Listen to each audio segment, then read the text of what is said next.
చంద్రబాబు నాయుడు గారు ఆంధ్ర రాష్ట్ర రాజకీయాల్లో ఒక కొత్త విష సంస్కృతికి పునాది వేస్తున్నాడు. ఇది రాబోయే రోజుల్లో తీవ్రమైన పరిణామాలు రాబోతుంది.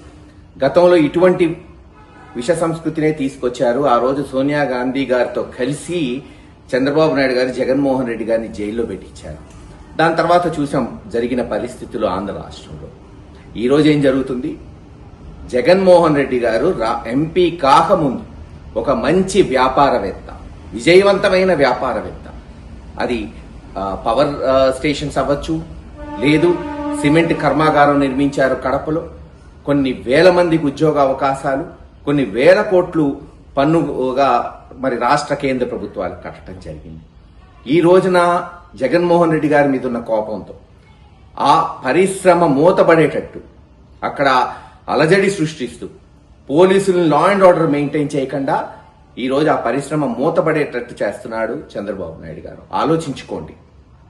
ఎవ్వరికీ పదవి శాశ్వతం కాదు. ఇది నాకన్నా జగన్మోహన్ రెడ్డి గారి కన్నా బ్రహ్మాండంగా తెలిసిన వ్యక్తి ఎవరన్నా ఉన్నారు ఈ రాష్ట్రంలో అంటే చంద్రబాబు నాయుడు గారు. 6 ఎన్నికలు తెలుగుదేశం అధ్యక్షుడిగా చంద్రబాబు నాయుడు గారు పోటీ చేస్తే 3 ఓడిపోయాడు, 3 గెలిచింది.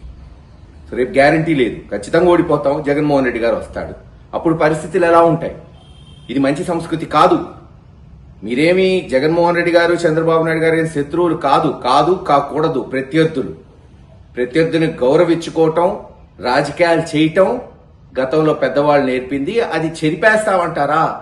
దీని పర్యాయస్థానాలు ఆంధ్ర రాష్ట్రం భరించాల్సి వస్తుంది. ఇది మంచి సంస్కృతి కాదని విజ్ఞప్తి చేస్తున్నాం.